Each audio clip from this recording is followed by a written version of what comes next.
Hello and welcome back to the course on deep learning. Today we're talking about stochastic gradient descent.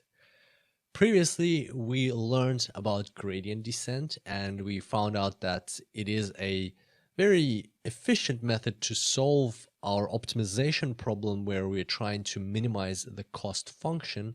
It basically takes us from 10 to the power of 57 years to solving a problem within minutes or hours or within a day or so. And it really helps speed things up because we can see which way is downhill and we can just go in that direction and take steps and get to the minimum faster. But the thing with the gradient descent is that this method requires for the cost function to be convex. And as you can see here, we've specifically chosen a convex cost function. Basically, convex means that the function looks similar to what we are seeing now, that it's just convexed into one direction and that it, in essence, has one global minimum, and that's the one that we're going to find. But what if our function is not convex? What if our cost function is not convex? What if it looks something like this? Well, first of all, how could that happen? Well, that could happen because if we, first of all, choose a cost function which is not the square difference between y hat and y, or if we do choose the cost function which is like that, but then in a multidimensional space, it can actually turn into something that is not convex. And so what would happen in this case if we just tried to apply our normal gradient descent method? Something like this could happen. We could find a local minimum of the cost function rather than the global one. So this one was the best one and we found the wrong one, and therefore we don't have the correct weights. We don't have an optimized neural network. We have a subpar neural network. And so what do we do in this case? Well, the answer here is stochastic gradient descent, and it turns out the stochastic gradient descent doesn't require for the cost function to be convex.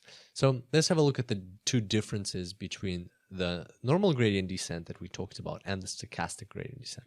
So normal gradient descent is when we take all of our rows, we plug them into our neural network, and once again here we've got the neural network copied over several times, but the rows are being plugged into that same neural network every time. So there's only one neural network. This is just for visualization purposes. And then once we've plugged them in, we've calculated our cost function based on the formula on the right and looking at the chart on at the bottom. And then we adjust the weights then. And this is called the gradient descent method, or it's also the proper term is the batch gradient descent method. So we take the whole batch of from our sample, we apply it, and then we run that. The stochastic gradient descent method is a bit different. Here we take the rows one by one. So we take this row, we run our neural network, and then we adjust the weights.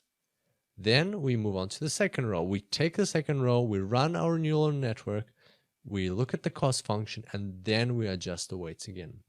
And then we take another row, take row 3, we run our neural network, we look at the cost function, we adjust the weights. So basically, we're looking at, we're adjusting the weights after every single row rather than doing everything together and then adjusting weights. Two different approaches, and now we're going to just compare the two side by side. So here they are. This is how to visually remember them. So you've got the batch gradient descent where you're adjusting the weights after you've run them, after you've run all of the rows in your neural network. And then basically you adjust the weights and you run the whole thing again, iteration, iteration, iteration. In the stochastic gradient descent method, you run one row at a time and you adjust the weights, you adjust the weights, you adjust the weights, and then you do everything again and again. And that is called the stochastic gradient descent method. The main two differences are that the stochastic gradient descent method helps you avoid the problem where you find those local extremums or local minimums rather than the overall global minimum.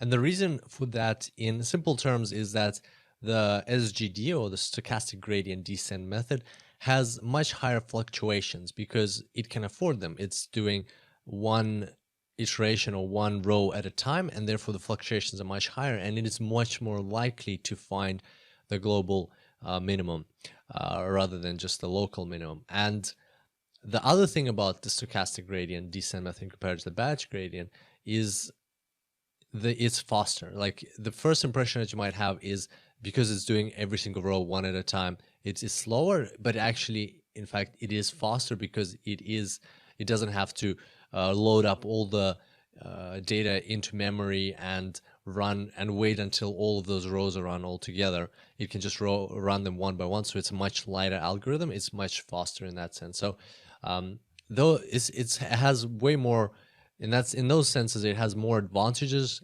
over the batch gradient descent method.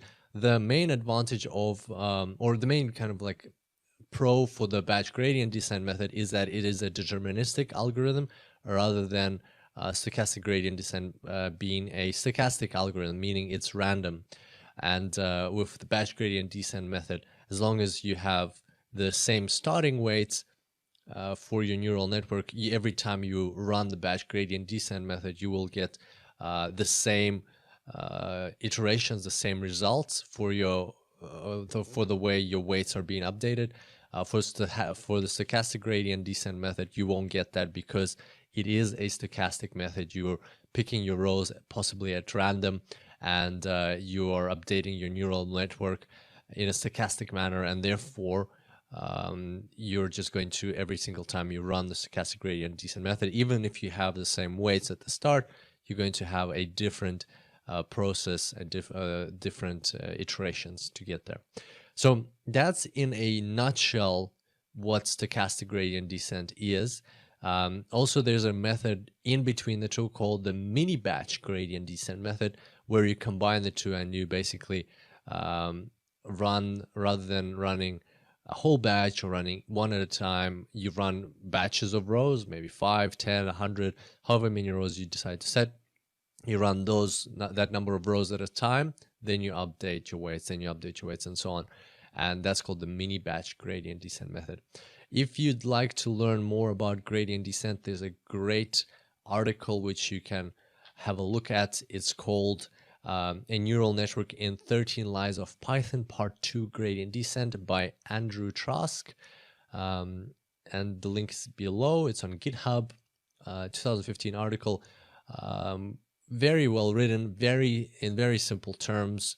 It's got some interesting philosophical or just interesting thoughts on how to apply gradient descent, what are the advantages and disadvantages, and how to do things in certain situations. So it's got some very cool tips, tricks, and hacks.